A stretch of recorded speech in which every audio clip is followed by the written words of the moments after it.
पत्रकार साथियों, रामराज्य की अवधारणा के लिए कहा गया है, जासु राज प्रिय प्रजा दुखारी, सोई नृप अवसी नरक अधिकारी। जिस राजा के राज में प्रजा को दुख भोगना पड़े वो नरक का अधिकारी होता है। और अगर राजा ऐसा हो जो देव द्रव्य की चोरी करने वालों को आश्रय देता हो, तो आप कल्पना कीजिए कि वो नरक में भी किस स्थिति का जाने का अधिकारी होगा। आज भारतीय जनता पार्टी की सरकार में, उनकी सत्ता की सरपरस्ती में जो घृणित कार्य अयोध्या में हुआ है, उसको सुनकर और सोचकर हमारी रूह कांप जाती है। हमारे सनातन धर्म में समूची सृष्टि का सबसे बड़ा पाप अगर कोई माना गया है तो वो देवद्रव्य की चोरी है। अर्थात भगवान को चढ़ाया गया, भगवान को अर्पित किया हुआ भूमि या धन, उसको चुराने वाले के लिए सबसे बड़ा पाप माना गया है। तो भारतीय जनता पार्टी, विश्व हिंदू परिषद और राष्ट्रीय स्वयंसेवक संघ को इस अपराध और पाप के लिए 3 तरह से दंड मिलेगा। एक दंड मिलेगा विधाता के विधान से, एक दंड मिलेगा बाबा साहब के संविधान से, और एक दंड मिलेगा भारत की जनता से। मैं 3 हिस्सों में उनकी व्याख्या करूंगा संक्षिप्त में आप लोगों के सम्मुख। जो पहला हमारे विधाता के विधान के अनुरूप दंड है, जब भारतीय जनता पार्टी राष्ट्रीय स्वयंसेवक संघ के लोग कहते थे कि मर्यादा पुरुषोत्तम राम लला को हम लाए हैं, तो मैं सोचता था कि हमारे सनातन धर्म में तो मर्यादा पुरुषोत्तम राम विष्णु के अवतार के रूप में त्रेता युग में आए, तो कलयुग में मर्यादा पुरुषोत्तम राम क्यों आए? तो आज पता लगता है कि रामलला का निहितार्थ क्या था कलयुग में आने का। आप याद कीजिए, मैं एक थोड़ा सा आध्यात्मिक और सनातन धर्म का संदर्भ आपके सम्मुख रखना चाहता हूं। श्री हरि एक बार विश्राम कर रहे थे और सनकादि ऋषि बैकुंठ धाम में उनके दर्शन के लिए आए, तो उनके द्वारपाल जय विजय ने रोक दिया। सनकादि ऋषियों ने श्राप दिया कि तुम बैकुंठ के लायक नहीं हो, तुम 3 जन्मों तक, कलयुग में 3 युगों तक जन्म लोगे। श्री हरि ने उसका विधान पूछा कि इनको मुक्ति कैसे मिलेगी, तो उन्होंने कहा आप ही के माध्यम से मुक्ति मिलेगी। तो पहली बार हिरण्यकश्यप और हिरण्यकश्यपु को मुक्ति स्वयं भगवान ने दी, विष्णु जी ने। उसके बाद मर्यादा पुरुषोत्तम राम ने रावण और कुंभकर्ण बन के जय विजय आए, तो उनको मुक्ति प्रदान की। और दंतवक्र शिशुपाल को भगवान कृष्ण ने मुक्ति दी द्वापर में। तो कलयुग में मर्यादा पुरुषोत्तम राम आए हैं कि विश्व हिंदू परिषद और भारतीय जनता पार्टी के पाप कर्मों से उनको मुक्ति दिलाने के लिए। और इसका दंड आध्यात्मिक क्या है?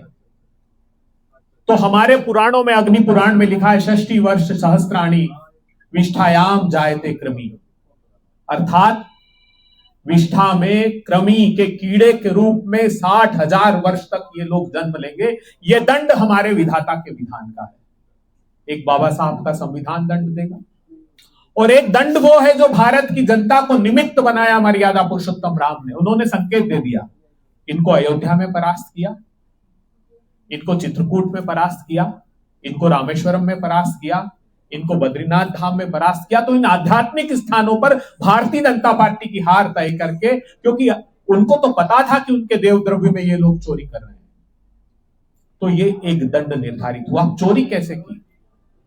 चोरी का इतिहास इनका बहुत पुराना है। भारतीय जनता पार्टी जब जनसंघ थी, 1952 में जनसंघ का उदय हुआ, 1925 में राष्ट्रीय स्वयंसेवक संघ और 1964 में विश्व हिंदू परिषद का। अखाड़े ने बड़ा क्लेमेंट था, उन्होंने कहा कि इसके कस्टोडियन हम हैं, इसके प्रबंधक हम हैं, ये हमको दिया जाना चाहिए। तो पहली बार निर्मोही अखाड़े ने चिट्ठी लिखी प्रधानमंत्री जी को कि इन्होंने 1400 करोड़ रुपए जो आंदोलन के लिए चंदा किया था वो चुरा लिया, वो खा गए। प्रधानमंत्री जी ने उसका संज्ञान नहीं लिया। सिर्फ निर्मोही अखाड़े ने चिट्ठी नहीं लिखी। मार्च 1990 में इनकम टैक्स डिपार्टमेंट ने एक नोटिस दिया इनको, उस नोटिस की प्रति में साथ में लेकर आया हूं। एक नोटिस दिया अशोक सिंघल सहित सभी को, और वो देशबंधु गुप्ता नाम के एक अधिकारी थे। उन्होंने नोटिस दिया कि विश्व हिंदू परिषद, क्योंकि इन्होंने जब इनका एनुअल स्टेटमेंट दिया तो उस एनुअल स्टेटमेंट में ये पता लगा, सबसे पहली जो फाइंडिंग उनकी थी कि 40 लाख से अधिक रुपए में इन्होंने चंदा इकट्ठा करने की पुस्तिका छपाई और चंदा एकत्रित बताया सिर्फ 8 लाख रुपए। और उस समय आरोप लग रहे थे कि 700 करोड़ रुपए खा लिए। इन्होंने आरबीआई को लिखा था कि हमको विश्व के विभिन्न देशों से चंदा मंगाना है, अनुमति दीजिए। आरबीआई ने अनुमति नहीं दी, मगर चंदा विश्व भर से उस दौरान भी आया।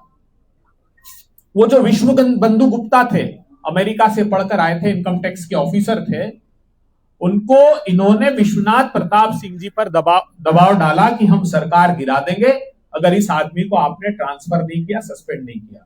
तो उस विश्व बंधु गुप्ता का तमिलनाडु ट्रांसफर कराया और उसको सस्पेंड कराया। फिर जैसा मैंने बताया, निर्मोही अखाड़े ने चिट्ठी लिखी। उसके बाद क्या हुआ? उसके बाद 2020 में जब अयोध्या के लिए, मंदिर के लिए जमीन खरीदी थी तो 825%, 5 मिनट में बढ़ाकर जमीनें अयोध्या के ट्रस्ट को बेची गई। हस्ताक्षर करता थे अयोध्या के मेयर, उपाध्याय और यही अनिल मिश्रा। इन लोगों ने एक नेक्सस बनाकर, तब भी सारे दलों ने प्रधानमंत्री से कहा कि आप प्रधानमंत्री जी संज्ञान लीजिए इसका, उसका संज्ञान नहीं लिया, नहीं तो यह पाप उस समय रुक सकता था। नियोजित रूप से मैं षड्यंत्र इसलिए कहता हूं कि उस ट्रस्ट में कौन कौन लोग थे। उस ट्रस्ट में प्रधानमंत्री जी ने अपने प्रमुख सचिव रहे 5 साल 3 महीने नृपेंद्र मिश्र को रखा। अमित शाह जी ने होम मिनिस्ट्री के एडिशनल सेक्रेटरी लोखंडे को उस ट्रस्ट में रखा। उस ट्रस्ट में चंपत राय जी पहले से थे जिन पर आरोप लग रहे हैं, कोषाध्यक्ष। तो ये ट्रस्ट इन सब लोगों के विश्वस्त लोगों का था, लेकिन सुप्रीम कोर्ट के आदेश की मजबूरी थी कि एक आदमी निर्मोही अखाड़े का रखना पड़ा जिस पर कोई आरोप नहीं है। तो संतों महंतों पर कोई आरोप नहीं है, लेकिन जो विश्व हिंदू परिषद, राष्ट्रीय स्वयंसेवक संघ, भारतीय जनता पार्टी से जुड़े हुए लोग हैं, उन्हीं पर यह आरोप है कि इन लोगों ने इस चंदे में डाका डाला है। 900 दिन चंदे मंदिर के निर्माण को हुए हैं। 10 करोड़ लोगों ने अगर दर्शन किए, और 1,000 रुपए का उल्लेख कर रहा हूं मैं, तो 10,000 करोड़ रुपए एकत्रित होते हैं। इन्होंने क्या बताया? 54 करोड़ रुपए दान पात्र। हजारों करोड़ रुपए वो कहां गए? प्रधानमंत्री जी से पूछना चाहते हैं। रत्न जड़ित स्वर्ण शिलाएं विदेशों से लोगों ने भेजी, चांदी की ईंटें भेजी, हार भेजे। किसी बात का उत्तर देने को तैयार नहीं थे। जब गंभीर आरोप लगने लगे तो बताते कि हमने वो गला दिया। बिल्कुल पारदर्शी व्यवस्था नहीं थी। इन्होंने नियोजित रूप से मर्यादा पुरुषोत्तम राम के चंदे में डाका डाला। इन लोगों ने, आप कल्पना कीजिए कि वो एसआईटी, एक एसआईटी बनाई इनके पाप पे पर्दा डालने के लिए। एसआईटी ने अपनी रिपोर्ट किसको दी? एसआईटी ने रिपोर्ट दी उत्तर प्रदेश के additional chief secretary Sanjay Prasad. Sanjay Prasad कौन है? वही जो इस ट्रस्ट में मेंबर हैं। मतलब जो एसआईटी ने जांच की, वो उस व्यक्ति को दे दिया दस्तावेज जिस ट्रस्ट पर आरोप है। उसने किसको सौंपे? उसने उसी ट्रस्ट के लोगों को वो दस्तावेज सौंपे। उन ट्रस्ट के लोगों ने मीटिंग की और ये कहा कि साहब ने नहीं, चंपत राय जी तो निर्दोष है, चंपत राय जी तो भोले आदमी। ये कौन कह रहा है? जिस पर सबसे बड़ा एलिगेशन कोषाध्यक्ष। कोषाध्यक्ष कहते हैं कि मैं तो आते ही बहुत कम अवसरों पर था, और उन्होंने भी इस बात को स्वीकार किया कि हाँ, चंदे में चोरी हुई। अब आरोप लगा, जो कंस्ट्रक्शन का काम देखने वाले एक इंजीनियर थे, दीनदयाल जी, उन्होंने कहा कि 40% कंस्ट्रक्शन में भी पैसा खाया गया है। तो साहब, कंस्ट्रक्शन कमेटी के चेयरमैन थे नपेंद्र मिश्र। नपेंद्र मिश्र को नोटिस भी नहीं देंगे। कौन नपेंद्र मिश्र? जिस पर भारतीय जनता पार्टी, राष्ट्रीय स्वयंसेवक संघ के लोग आरोप लगाते थे कि राम भक्तों की हत्या करके सरयू को रक्त रंजित कर देने वाला यह आदमी, जिस पर पंचजन्य राष्ट्रीय स्वयंसेवक संघ का मुखपत्र आर्टिकल लिखता था कि सीआईए का एजेंट है नपेंद्र मिश्र। रखा किसने उसको उस कमेटी में? इन्होंने मर्यादा पुरुषोत्तम राम को, हमारी सनातन संस्कृति, हमारी सनातन आस्था को धोखा दिया है। ये पाप अक्षम्य है। देव द्रव्य की चोरी से बड़ा पाप इस समूची सृष्टि में कोई नहीं माना गया है। तो मैंने बताया 3 तरह से इनको दंडित किया जाएगा। अब ये दायित्व देश की जनता पर मर्यादा पुरुषोत्तम राम ने, इस सनातन संस्कृति ने दिया है। विधाता अपने विधान से दंड दे रहे हैं। भारत का संविधान दंडित करेगा और निमित्त बनाया है देश की जनता को कि इस पाप के लिए जनता भी दंडित करे और इनकी सत्ता को ऐसा सबक सिखाए। मोहम्मद गजनी ने जो सोमनाथ पर आक्रमण किया था, उसको 1000 साल से हमारे स्मृति पटलों पर वो स्कार, वो घाव चिन्हित है। आज भी हम मोहम्मद गजनी का जिक्र करते हैं। 1000 साल बाद 1026 में वो आक्रमण हुआ था, आज भी हम याद करते हैं। विश्वास मानिए, ये सनातन संस्कृति पर इनका आक्रमण 70 बार आक्रमण जो इन्होंने चंदे पर किया है, 1000 वर्षों तक भारत की सनातन संस्कृति में जनता याद रखेगी और ये अक्षम्य अपराध है। ये बात आपके सम्मुख अखिल भारतीय कांग्रेस कमेटी की तरफ से मैं रखने आया था। आप लोगों के कोई प्रश्न हो तो मैं उसका स्वागत करता हूँ। आपने बताया मेरठ में अभी दलित बेटी के साथ इतना बड़ा कांड हुआ, जो कप्तान साहब ने दलित हो गए। आपका साधुवाद देता हूँ कि आपने ये प्रश्न किया, क्योंकि ये आज, कल और आज देश भर में मंदिर के चंदे चोरी पर ही ये हमारी पत्रकार वार्ता थी। हमारे आदरणीय अध्यक्ष खड़गे साहब ने भी इस पर बात की है, कांग्रेस पार्टी ने भी इस पर बात की है। ये एक अकेले कोई पुलिस अधिकारी का पाप नहीं है, ये परिलक्षित करता है आदित्यनाथ जी की सत्ता के कृत्य को, जो दलित समाज के साथ उनका व्यवहार है उसको। हिंदुस्तान में सबसे अधिक हत्याएं, हत्या के प्रयास उत्तर प्रदेश में हो रहे हैं। सबसे अधिक बेटियों पर एसिड अटैक उत्तर प्रदेश में हो रहे हैं। हमने देखा हाथरस से उन्नाव तक दलित बेटियों के साथ अत्याचार हुआ। रात के अंधियार में पुलिस ने पेट्रोल डालकर जला दिया। लखीमपुर खीरी में किसानों को रौंद दिया गया। और आज जब दलित समाज का व्यक्ति अपनी बिटिया के लिए, सर्व समाज का व्यक्ति अपनी बिटिया के लिए आवाज उठा रहा है, तो सार्वजनिक रूप से अधिकार किसने दे दिया? इस मेरठ का मान बढ़ाया है मंगल पांडे ने। और इस मेरठ को भारतीय जनता पार्टी की सत्ता की सरपरस्ती में जो पुलिस अधिकारी पांडे है, उन्होंने दंश दिया है, उन्होंने दर्द दिया है। इसको मेरठ और देश कभी भूलेगा नहीं। कांग्रेस पार्टी अग्रणी भूमिका लेगी। सड़क से संसद तक हम इस बात को उठाएंगे और ये अत्याचार सहन नहीं करेंगे। कांग्रेस नेता पे भी मुकदमा है। हाँ, मुझे अभी बताया अभिमन्यु जी ने कि कांग्रेस नेताओं पर भी मुकदमा है। इसका अर्थ है कि हम लोग, और हम डरते नहीं है। आदित्यनाथ जी, आपकी जेलों ने वो लोहा पैदा नहीं किया जो हमारे फौलादी इरादों को कैद कर सके, याद रखिए। जी, आपका जो कांग्रेस नेता नामजद हुए हैं, पार्टियां चुप है और आज अखिलेश यादव से वो लोग मिल रहे हैं, वो लोग आवाज उठा रहे हैं। तो ऐसा क्या, कौन सी कमजोरी पार्टी में आ गई कि अपने नेता के लिए भी आप लोग आवाज नहीं उठा पा रहे? आवाज अगर हम एक पहली बात तो हमारे नेता ने आवाज उठाई जो मौके पर गए। दूसरी बात, हमारे शीर्षस्थ नेतृत्व ने भी आवाज उठाई। और बात अखिलेश यादव जी की रही तो हमारे कोalition पार्टनर हैं। ये हमारी साझी जिम्मेदारी है, कांग्रेस पार्टी हो या समाजवादी पार्टी हो या जितने प्रतिपक्षी दल हैं, ये हमारा साझा दायित्व है कि हम इस लड़ाई में अग्रणी भूमिका नहीं, लेकिन जो आपका नेता है नामजद है, पुलिस गिरफ्तारी के लिए प्रयास कर रही है, स्थानीय स्तर पर क्यों चुप्पी है? नहीं, हमने स्थानीय स्तर पर चुप्पी होती तो मौके पर जाते लड़ने, क्या नामजद नहीं होते? वो नहीं, वो अकेले ही लड़ रहे हैं, पार्टी का कोई। देखिए, वो सर्कमस्टेंशियल था, वो परिस्थितियां ऐसी नहीं थी। हम जब गए मौके पर लड़ने, तो अगर अभय दुबे आए हैं, आप कहेंगे खड़गे साहब नहीं आए, अभय दुबे जी आए, तो आप पार्टी को रिप्रेजेंट करने के लिए। सवाल इसीलिए बन रहा है दुबे जी, आप आए हैं, सवाल इसीलिए बन रहा है, आप आए हैं, प्रेस कॉन्फ्रेंस कर रहे हैं, लेकिन आपका नेता अकेला रह गया, कोई पार्टी साथ देने के लिए तैयार नहीं है, इसीलिए सवाल बना है। नहीं, आपका हक है सवालों से हमारी तलाशी लेने का। अब हम सब मिलकर सत्ता के गिरेबान में भी झांकते हैं। दुबे जी, पुलिस की तरफ से दावा किया गया है। एक भी चढ़ावा चोरी पर एक प्रश्न उधर से आ जाए।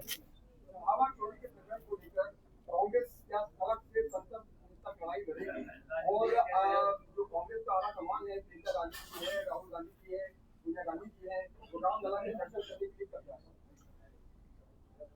है। ये बार बार भारतीय जनता पार्टी के लोग भी प्रश्न पूछते हैं। तो रामलला के दर्शन कांग्रेस पार्टी करने जाए, उसकी आड़ में चंदा चोरी की खुली लूट की छूट मिल जाएगी क्या आपको? अमित शाह साहब कब जा रहे हैं, पूछिए उनसे एक बार। मर्यादा पुरुषोत्तम राम को नहीं मानते क्या? मैं मानता हूं मानते होंगे, लेकिन दर्शन करने जाने का आशय ये नहीं है कि आप हजारों करोड़ रुपए की चंदा चोरी की लूट करें। उस समय भी राहुल गांधी जी ने, जब जमीन का हो रहा था, तब भी राहुल गांधी जी ने इस पर आवाज उठाई थी। आपने ये बताया अभी चंदा चोरी पर कि हजारों करोड़ का घोटाला है, हम 80 लाख रुपए हुए हैं, क्या इसमें और भी ये जाएंगे या यही समय मामला? मैं बड़ा अच्छा प्रश्न आपने किया। 80 लाख रुपए जब कब हुए, कब पता लगा हमको? जब ये खुलासा हुआ ये बताते 1 महीने पहले हमने वो पैसे जब पुलिस को ले गए चुपचाप, संपत राय जी। हमने सीधा सा कैलकुलेशन, आप देखिए, कुंभ हुआ था उत्तर प्रदेश में, आदित्यनाथ जी ने क्या कहा, ऐसे आर्टिफिशियल इंटेलिजेंस के कैमरे लगाए हैं कि कैमरे से मैंने गिन लिया 49 करोड़ रुपए, 49 करोड़ लोग आए थे। तो साहब यहाँ सीसीटीवी बंद क्यों कर दिया आपने? यहाँ सीसीटीवी होते, वो एआई वाले कैमरे होते, तो पता लगता कम से कम कितने लोग आए हैं। अब ये तो देश भर से लोगों ने, हमने तो कहा नहीं, देश भर से लोगों ने कहा कि रसीदें नहीं दी इन्होंने। क्यों नहीं दी? मन में पाप था उस समय। गंभीर आरोप हमारा ये है कि आप 3 चीजें दिखाकर 3, 4, 5 हजार करोड़ के पाप पर पर्दा नहीं डाल सकते। 10 करोड़ लोग कम से कम आए हैं, और उनमें 1000 रुपए एवरेज भी मानोगे तो 10,000 करोड़ रुपए है वो पैसा। और ये ऐसा नहीं है कि बड़े इनके दोनों दोस्तों ने दिया हो 10,000 करोड़ रुपए। ये माँ अपने आंचल में आस्था से बांध कर लाई है, और उसने मर्यादा पुरुषोत्तम राम को समर्पित किया है। आप क्या कहेंगे कि प्रियंका गांधी जी ने 1,000 करोड़ रुपए का जिक्र किया, आपने भी 10,000 करोड़ रुपए का जिक्र किया, राम गोपाल यादव जी ने 20,000 करोड़ रुपए का जिक्र किया, आखिर कुछ सबूत भी आप लोग देंगे क्या? कोई एसआईटी के जरिए काफी बात रखी? बहुत अच्छा सवाल किया। जब इनसे पूछते थे, जब आप याद कीजिए, अडवाणी जी, अटल जी इनसे पूछते थे कि राम मंदिर, तो उन्होंने कहा कि कोई, ये बोला पत्रकारों ने कि अदालत में मुकदमा, उन्होंने कहा कि कोई अदालत हमारी आस्था का फैसला नहीं देती, सत्ता दे दीजिए हम मंदिर दे देंगे। सत्ता आई तो उन्होंने कहा गठबंधन की मजबूरियां हैं, पूर्ण बहुमत दो। पूर्ण बहुमत दिया तो भी फैसला अदालत से आया। आज आपने पूछा 10,000, 20,000, 25,000 करोड़ रुपए, जनता से हम कहते हैं सत्ता दे दीजिए, हम चोरों का हिसाब दे देंगे, और चोरों को सलाखों से पीछे। आप दे के देखिए, ये हम आश्वस्त करते हैं।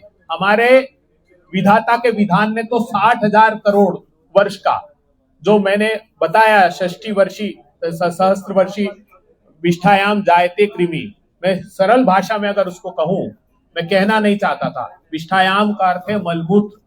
मलमूत्र के, ये अग्नि पुराण में लिखा है 60,000 वर्ष तक कीड़े बनेंगे।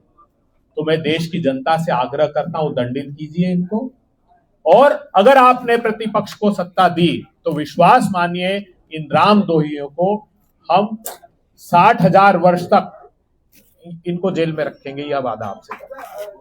राहुल गांधी चुप क्यों है पूरे मामले पर?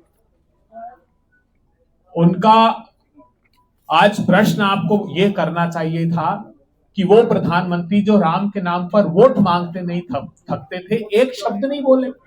वो अमित शाह जी जो राम के नाम पर लोगों में वैमनस्य फैलाते थे, लोगों में दुर्भावना पैदा करते थे हिंदू मुसलमान की, वो एक शब्द नहीं बोले।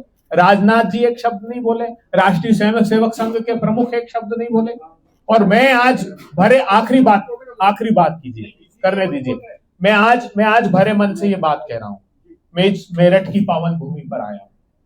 आप और हम सब लोग रामानंद सागर की रामायण देखकर बड़े हुए। मुझे उम्मीद थी कि जो मेरठ की जनता ने जिसको मर्यादा पुरुषोत्तम राम मानकर चुना है, कम से कम आज जब मर्यादा पुरुषोत्तम राम और हमारी धार्मिक आस्था को चुनौती दी गई है, तब एक शब्द बोलते हो। लेकिन दुर्भाग्यपूर्ण बात है कि सत्ता के पीछे वो भी ऐसे छुप गए कि जिन मर्यादा पुरुषोत्तम राम के नाम पर जीत कर आए हैं, राम के लिए मुंह खोलने को तैयार नहीं। वक्त आने दीजिए, सदन में भी राहुल गांधी जी, प्रियंका गांधी जी, कांग्रेस पार्टी बोलेगी, क्योंकि एक निश्चित समय है, सब लोगों का समय तय किया है। अगर हम पहले से ये बात कहने लगते तो आप कहते कि राजनीति कर रहे हैं। हम धर्म पर राजनीति नहीं, आस्था का प्रश्न है देश की आस्था आहत नहीं होनी चाहिए। हम मर्म आहत हैं। मेरे 5 गांव का पुजारी हूं मैं, मेरा परिवार, मैं भी मानता था, मेरी ये मान्यता थी कि हम राजनीति ना करें इस पर, कांग्रेस पार्टी भी। लेकिन जब इतना जघन्य पाप सामने आ गया, एसआईटी की जांच बैठा दी गई, तब भारी मन से हमको बोलना पड़ा। मैंने सुना वो अनुपम खेर जी आए थे कि घर पर चोरी कर लें तो चोरों पर सवाल करें, घर पर नहीं साहब। अब आप जब सदन आहूत होगा, हमने तो सुप्रीम कोर्ट के सिटिंग जज की मॉनिटरिंग में, सीबीआई क्या करेगी? तो बाप पे पर्दा डालने की संस्थाएं आई क्या? कोई ईडी आई? देखा आपने? कोई एक डिपार्टमेंट आया क्या? आईटी या ईडी आई क्या? जिस इनकम टैक्स ऑफिसर ने मार्च 90 में नोटिस दिया था उसको ट्रांसफर कर दिया। समाजवादी पार्टी के तहत प्रेम को लेकर आप क्या कहेंगे? और जिस तरह से आप लोगों का इंडिया गठबंधन में दोनों लोग हैं, तो क्या ये अपेक्षा की जाए कि समाजवादी पार्टी और कांग्रेस दोनों ज्वाइंट प्रेस कॉन्फ्रेंस इस मामले को लेकर करेंगे और एक साथ मिलकर लेकर क्या होगा? इस पूरे मुद्दे को लेकर समाजवादी पार्टी और कांग्रेस एक साथ। सनातन धर्म हमारा इस घृणित राजनीति का विषय नहीं है। महात्मा गांधी कहते थे राजनीति धर्म की अनुचरी है, धर्म के बगैर राजनीति निष्प्राण है। तो अब हमारा सामूहिक चेतना और सामूहिक धर्म ये कहता है कि हम जनता के द्वारा तय किए हुए प्रतिनिधि सदन में और जनता के बीच सड़क पे आवाज उठाएं। हम संयुक्त रूप से भी उठाएंगे, प्रतिपक्षी दल अपने अपने स्तर पर भी उठाएंगे, और ये बात पहले जनता के बीच से मुखरता से उठी है। ये इतना जघन्य पाप है।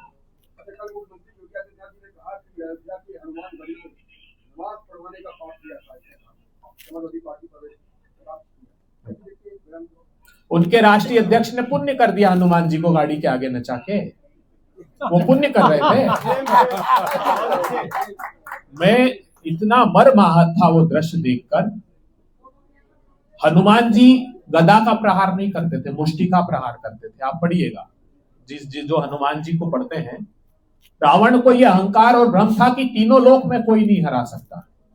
हनुमान जी ने एक मुष्टि का प्रहार में मूर्छित कर दिया। मूर्छा गई दशानन जागा, कपिबल विपुल सराहन लागा। अब इनको जब मुष्टि का प्रहार पड़ेगा भारतीय जनता पार्टी को, हनुमान जी का, राम जी तो बाद में, पहले हनुमान जी देंगे, उस मूर्छा से उठ जाए तो बताइए।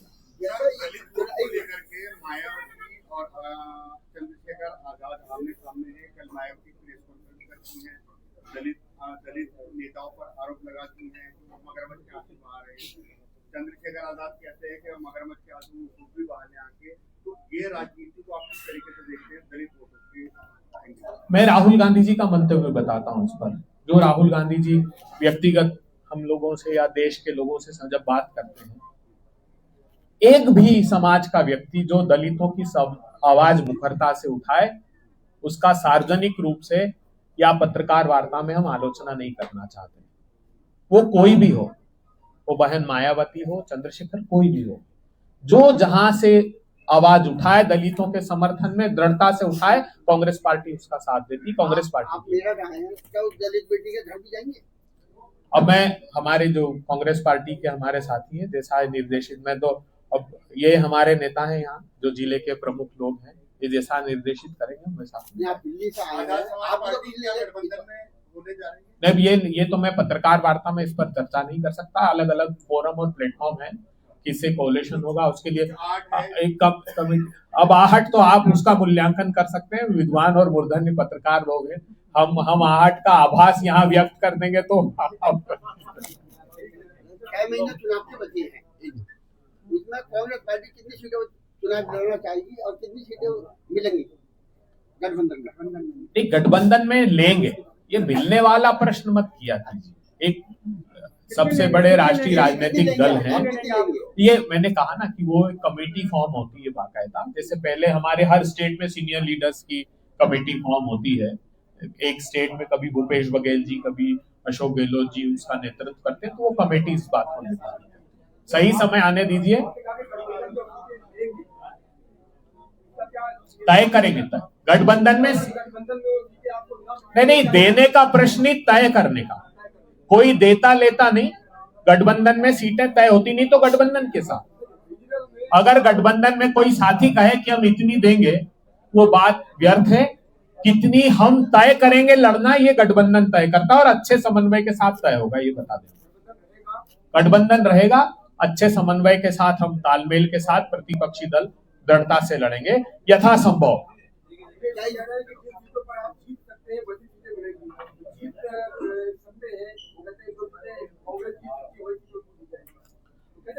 आज तो देश में वातावरण ऐसा है कि वो उनको हाथों पर गिनती पर सीटें हैं भारतीय जनता पार्टी के, पूरे देश में उनके खिलाफ वातावरण बना हुआ है। आप भर्ती परीक्षा, प्रधानमंत्री से मैं आखिरी आपसे बात करना चाहता हूं। एक देश के 135 बार मनमानी बात की प्रधानमंत्री जी ने टेलीविजन पर आकर, मन की बात के नाम पर। क्या कभी हाथरस की बेटी के लिए बोले? क्या उन्नाव की बेटी के लिए बोले? क्या लखीमपुर पर बोले? क्या मणिपुर की बेटियों के लिए बोले? क्या नीट की प्रवेश और भर्ती परीक्षा के घोटाले के लिए बोले? क्या रामलला के लिए कब बोले प्रधानमंत्री, बताइए। प्रधानमंत्री जी का मौन अब मुखरता से बातें करने लगा है लोगों के बीच। हम, आप लोगों ने बहुत मेरी लेट आने पर भी आप लोग यहाँ रहे, मैं लेट आने के लिए क्षमा चाहता हूँ जी। इस गठबंधन में क्या ओबीसी या जनसंख्या किसी को दिया जाएगा? मैंने कहा कि ये फैसला मैं पत्रकार वार्ता में या प्रवक्ता होने के नाते नहीं कर सकता। धन्यवाद।